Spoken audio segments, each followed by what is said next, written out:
If the film had been shit, which it wasn't, it was very good, like, you know, it would have been difficult to slag it off when you're actually in it yourself. It's a good move by the director. Hi, I'm Irvine Welsh, I'm a novelist, and I'm here to break down some clips from films based on my work. This is a clip from Trainspotting. Choose life, choose a job, choose a career, choose a family, choose a fucking big television. Yeah, this is quite an iconic opening scene, and I always think it's really important to have iconic opening scenes.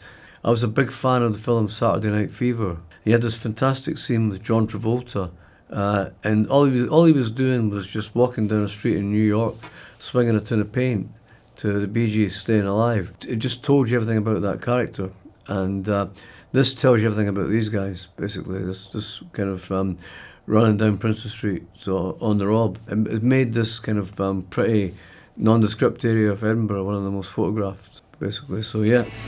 I chose something else. And the reasons? There are no reasons. Who needs reasons when you've got heroin? Yeah, and you got, again, like Lust for Life, which was a sort of, was a fabulous song, a fabulous track by Iggy Pop.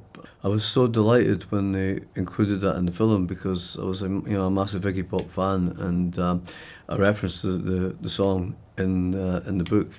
It was good for Iggy as well. It gave him another sort of, opened up things up to another audience for him. It was almost like payback for me because I kind of owe so much in terms of my own creativity and my own worldview, basically, from Iggy. So it was great to sort of pay a little bit back. Opium suppositories? Ideal for your purposes. Slow release. Bring you down gradually. Yeah, I mean, that scene's kind of interesting for me because I was in it, obviously, and playing Mikey Forrester. It kind of opened my eyes to how difficult acting is because everybody thinks they can do it when they haven't tried to do it, but just acting natural is the most difficult thing to do.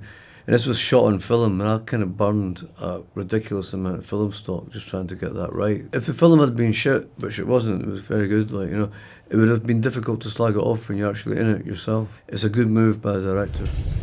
But under the circumstances, I'll settle for anywhere. The toilet was horrendous.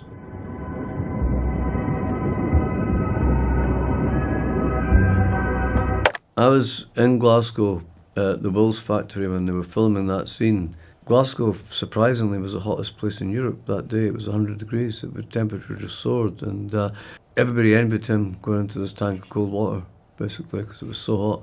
And it was quite funny because you had all these kind of burnt Ouijas, and then you had the BBC guy going, "Isn't it a bit dangerous to stay out here more than 15 minutes at a time?" Which is and he had nonsense, piece of nonsense. Take it while you can get it. Take it while you can get it. So it was quite a strange time to be in a place that is not renowned for being hot, but absolutely stiflingly hot that day. The next clip we have here is from Trainspotting 2.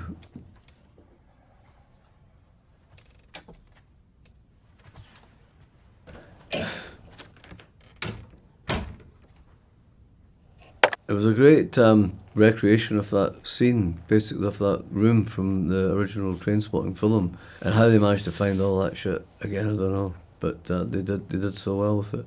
It was almost like a kind of family get together because we've all kind of stayed in touch as you do, but everybody's not all been in the one place at once. And we had a lot of the original crew as well as the actors. So it was great. It just felt like a big kind of family reunion again. Oh, sorry, Dad. Some way to treat your old man. Please, Frank. You shut the f*** up! Hotel f***ing management.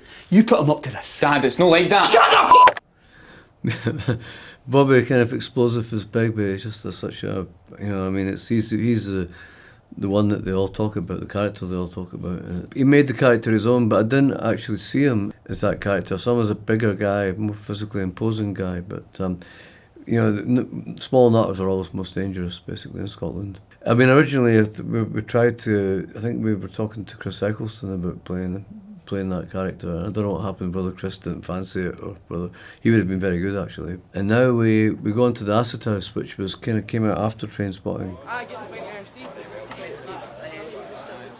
You're looking at your baldy. There's Alex Howden, who's a great Scottish comedian, character actor. The animatronic baby, it was quite a fucking mess. It was like almost like a reprise of Trainspotting. Fucking them, all the squad plotting in the way end. Start flinging the punches, diverting the police.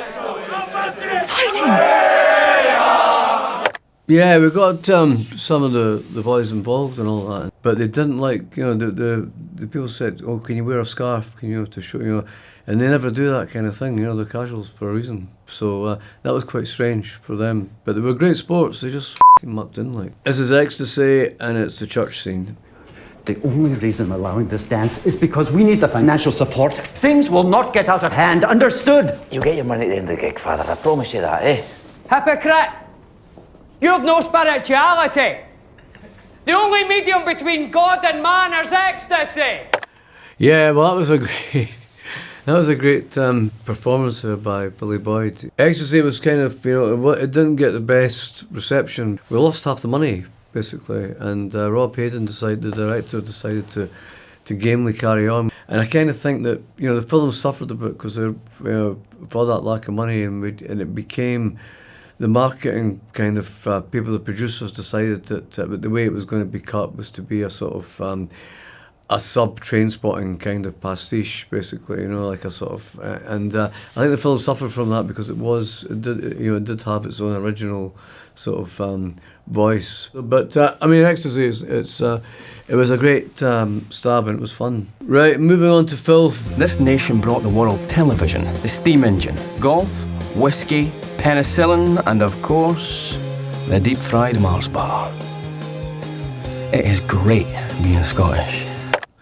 Yeah, this was like John's idea was that he didn't want any references to Trainspotting at all. He wanted to be, very much exist in its own world, and he was kind of he took the piss out of Trainspotting a little bit by going like it's great being Scottish as opposed to it's shite being Scottish, which was Renton's speech. So he kind of wanted this film to have its own identity, and it's a great opening sequence. I think the great thing was McCavoy. Basically, it was a massive coup to get him, and I couldn't see it at first because he looks.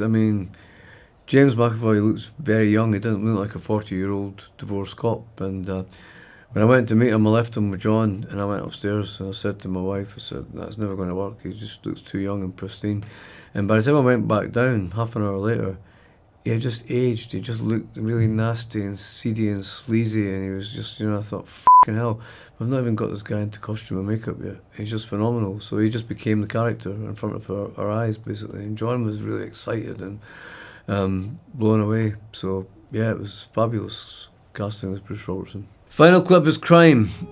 All I want is oblivion. Every cell in my body just craves it. I want it. I want to drink this city dry. I want to snort the entire rainforest of South America. And I just want to... Again, it was a passion project for him. He really wanted to play that character, and him and I have been trying to get this made for 10 years, and he never let up for a second. If you do an independent TV productions or independent film, you need somebody like a Dougray Scott or a John Baird, or somebody who just gets the sort of, or even a Danny Boyle, somebody who just has a bit between their teeth and will not let go until they've kind of got what they want from it, So it's a pleasure to work with these guys because they're just so driven, and they kind of they inspire you to push harder. Thanks for watching. You can get my new book, The Long Knives, in hardback, ebook and audio by clicking the link below.